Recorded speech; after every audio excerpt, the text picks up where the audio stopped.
Freedom People, our experience is your advantage. Hi and welcome to our first podcast of 2020. I thought it would be an excellent opportunity to find out more about the Executive Search Division. And I'm here with Mark, who's one of our lead recruiters.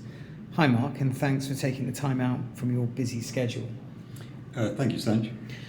So Mark, what is it you do exactly for Freedom People? In a nutshell, I'm a member of the senior appointments team focused on helping clients hire brilliant interim and permanent professionals. Wow, that's a big task. Okay, and for the people who are listening in, how many people work in your division? Yeah. Today there are 6 of us. Each person is focused in their area of expertise and industry experience. Our coverage includes C-suite, senior management, and specialist change and transformation professionals within the retail and fashion sectors. Wow, and so what are the main countries that you work in? I take it you do work both nationally and internationally. Yes, at least, today 50% of our work is overseas. So the UK it's about 50%. We then get across Europe, that's both East and West Europe, Right. The Middle East and Asia. Our senior managers, including myself, have actually lived in many of these markets. So you know them. So where did you live? I've lived in the Middle East for 10 years. I've lived in Asia for 7 years. Wow. So you know your stuff. Well, just experiencing working with those different cultures, different language, different behaviours. It makes the role interesting, and it helps with the clients when they have needs in those markets. Right. So I know that you do work on some very diverse roles. So what, in your opinion, has been the most challenging to work on, and why? Well, from 20 years in recruitment, there have been some challenging and certainly some hugely satisfying roles that we've filled and I've personally worked on. One really does stand out. We had a very big client, international organisation, with a new CEO that was tasked with a turnaround situation in the company. There were a number of senior hires required. One was specifically for a chief marketing officer. And the key to this role really is it's a hugely commercial operation and position, but it had been quite a slow-moving group, slow-moving company, sort of average in their sector. The new CEO really needed a turn and shift in behaviours and a marked improvement in their marketing activities. So the search was conducted across traditional organisations and markets in the target list the client spoke about, but we also went further and looked at some global leading consumer brands. Right. We found some key people in those companies that had some fabulous experience that it wasn't obvious. It wasn't an obvious match. To the senior managers within the client organisation. The CEO liked the look and feel of the people. We had a few in for interview. A challenge was to get them engaged with the client, to see it differently, to see and understand the CEO's mission. There were no language barriers. I mean, you being in recruitment, I'm guessing you work with only senior appointments, and you're having to deal with all these different time zones and languages. How do you cope? Now, interestingly, the client, the CEO was American. The candidate was an Arab. The senior management team was a mix of Europeans, Arabs, and Americans. Wow. All language was uncomplicated. Obviously, it's all handled in English, but there were some cultural challenges and behavioural challenges across how the organisation had operated. It was really more about the company was a mid-market player, big company in their space that was risk averse and didn't really take challenges, but it was slowly getting smaller.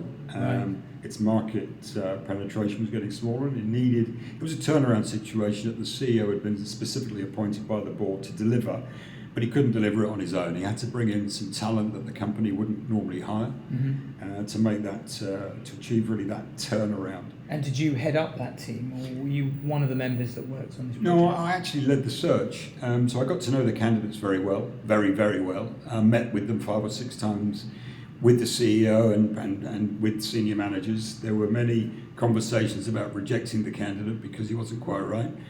From senior managers, there were many reservations from the candidate that the organisation maybe wasn't ready for the type of change the CEO was trying to implement. So after a few weeks and some long discussions, long story short, it turned into a hire the CEO made. The guy joined. He did a brilliant job of re-engaging the existing marketing team and their activities and their behaviours and their commitment. So it ended well. Yeah, well, it's a good news story. He's still there now. So 2 years later, they are now leaders in their market rather than followers. Right. People follow what he has introduced on the marketing platform with videos and AI and digital technologies. So it's nice to play a part in that journey. Yeah, you must have got a big sort of buzz out of it because you found the correct fit. Yeah. Exactly, yeah. And friends now. You make friends with the CMO, you stay friends with the CEO, and they go on a journey together. So it's good. Excellent. Okay, well, moving on. Freelance seems to be the most fashionable word at the moment. How important is that word to your division? Yeah, very important. Engaging professional contractors, it's a brilliant solution to get specialist skills and knowledge to deliver immediate impact on a project, task or strategy at a moment in time for a company. Budgets are set, timelines are set, and it's just a superb way of getting things done if you haven't got the skills, knowledge and attributes in-house. Mm-hmm. As an example, we've got a professional network of 1,500 change and transformation professionals that are skilled in delivering digital projects on Quite time. A number. And half of those have experience in the retail and fashion space as well, if that is required by the client. So they understand merchandising, they understand product control, they understand marketing. So it's a fabulous talent pool that clients can engage and turn on or off based on their specific needs at any time. Well, that's what I found most interesting about the senior appointments is that it's not just fashion. You work behind the scenes on a lot of different roles. What kind of roles do you work on in general? Not just fashion, I take it. Yeah, no, it's true. We an interesting one. We just had recently had an interesting one, which probably covers a couple of bases, where a client in London, an investment, a financial institution in London, was looking for someone to help with their CRM system, re-engineer it, implement a new tool, and integrate their existing tool. That client went through an acquisition while we were in the middle of the research. Wow. And then the need for the hire stayed within the company, but it moved to New York. So it went from London to New York, meaning the candidates shortlisted were not right, and we had to make engage a new shortlist in New York and place the positions there. Sounds very exciting and dynamic, and not sort of traditional recruitment. Yeah, brilliant when it works, and great fun on the journey. Yeah. Brilliant. Okay.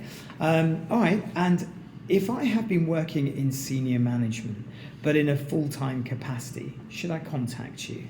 Can someone like you help me to translate over from, say, full-time to billing per hour? I guess that's a good question, really, seeing as freelance is such a fashionable word.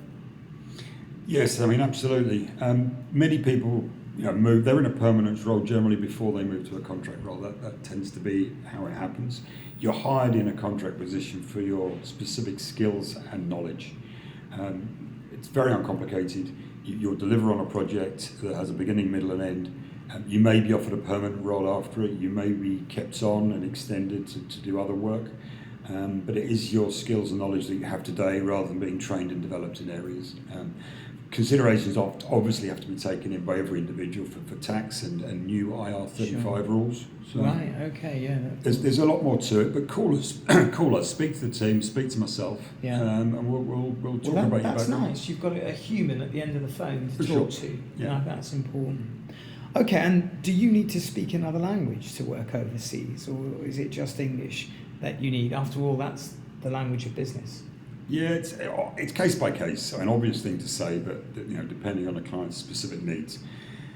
Clearly, English is the business language of most markets. I mean, personally, I've been based in Japan for 6 months a few years back, and I know the advantage it would have been to me if I had spoken Japanese, which I don't. But if you're an English speaker, good written and spoken English, you'll be pretty good in most markets. Yeah. Okay, brilliant. Okay. I always ask this question, without giving too much away, what are you working on at the moment, and who are you specifically looking for? Yeah, specifically right now, the majority of our work is in digital transformation, e-commerce and marketing projects. They're predominant in retail and fashion. It includes the need for both permanent and interim hires, but all of these roles and these projects are connected to a commercial business outcome. So it's a business gain. Yeah. Okay. And can you open doors for a senior manager, or do you only open doors for specific positions? Probably the best way to describe it is across all positions, but it's professionals. And by professionals, I mean skilled people that have a demonstrable knowledge and skill in specific areas where a client has a need, and that's where they'll be relevant. Another way to think of it is that clients ask us to help them find people they can't find themselves. Right. Yeah, even when they have their own internal recruitment team. We go the extra mile. We dig a bit deeper. We speak to more people. We meet more people. We have we focus on this full time, so we are able to find people clients can't find themselves. But it's a general hire. You did mention the word skill, but does personality come into it at all? It does. It does absolutely. Obviously, it's different subtly different again to contract and permanent hires. For a permanent hire, you need to be a fit with the organisation and the people you're going to work with. You can't be disruptive, you can't be too loud, you can't be too quiet. It's a balance, and we understand that balance as part of our job to know the client and know the candidate. On a contract side, you're not engaged in the employer's, the company, the career building, sometimes the politics that go with it. So the relationships are more work relationships, project and task relationships, rather than worrying about conversations around the coffee machine are less in a contracting position. You're paid to get on with delivering a project. Yeah. Okay. And that work can often be done at home as well. Sure. Well, I was going to say that. I mean, it's 2020, so I'm guessing a lot of people can work from home. Yeah. A lot of remote working, especially on technical projects. We're we all know we can achieve more in 4 hours at home than we can often achieve in 8 hours sat in the office. Yeah. So okay. And talking of skills, what is the top skill base to have in your sector? I say your sector, you cover quite a wide spectrum for 2020. Yeah, well, I know I'm harping on about it, but it's digital transformation that really is driving I guess the behaviours of many IT departments, or the projects within many IT departments and commercial operations within a lot of our clients, who whatever they are, whatever they do, whatever their product is, and it's understanding how their customers are now engaging with their organisation, what the communication channels are, and how they're buying or engaging with their products and services, and then. Yeah. Okay. And what about the salaries? I mean, some of the salaries you work on are mouth-watering. They're enormous. What's the highest salary that you've worked on so far? I don't want to talk about specific salaries. It's always a bit of a weird thing to discuss. Look, the best people in the biggest roles, they earn headline salaries, which is well documented in the press when it's topical, whether a company's doing well or not doing so well. What I'm certainly motivated by, and the business here we're motivated by, it's the business impact and the results the hire delivers. I'll give you an interesting example of that. We a few years back we were asked we were engaged with a telecoms company that was a startup. We worked with the board to hire the entire senior management team and the directors, and they were on good salaries with healthy bonuses that came in a share scheme. 4 years later, that company went on to be sold to a large telecoms company in France for $10 billion. Wow. So again, those people did exactly what the board wanted them to do in that organisation. It was a moment in time, but there are many ways to earn good money, and certainly earning them through results of delivery of commercial objectives is. I think that's important to sort of top skills earn top money. Yeah, right. For sure. Okay, all right. So, does it pay to have a professional CV? You're a recruiter. A CV lands on your desk, so to speak. I suppose now on the computer, but does it pay to have a professional CV done for you or not? Yeah, I've got I guess my own experience and maybe an opinion on this. Having been around for 20 odd years in the recruitment space in many markets. 20 years ago in Germany, there was you'd have a 20-page CV written professionally. It cost about $100, and the law was the employers had to send it back to the candidates after they'd read it. Things have moved on, things have changed, so everything's electronic now. CVs are more. I see them, they have two purposes. A CV. One is to get you the interview. And the second is then an interview aid when you're in an interview. So most professionals can write their own professional CV. I would absolutely advise anybody, if they can't, get help for sure. But I would tailor each each document you send to a client, or a company, think about the company, think about the role, research the organisation, read the job description, Sure. and make sure the CV includes, honestly, your relevant experience for Sure. that position. Be concise, be clear, include achievements, but just be relevant. The CV is to get you the interview. The Absolutely. interview is to get you the job. The CV is an interview aid when you're there. So a 2-page document is generally what people look Acceptable. for. Yeah. Okay. Well, listen, it's been great to talk to you today. I expect that you need to get back to your desk. Join me next time when I'll be interviewing our managing director, who will be giving her vision on 2020 across the different divisions. That's one not to miss. Well, that's about all we have time for today. Till next time, bye for now.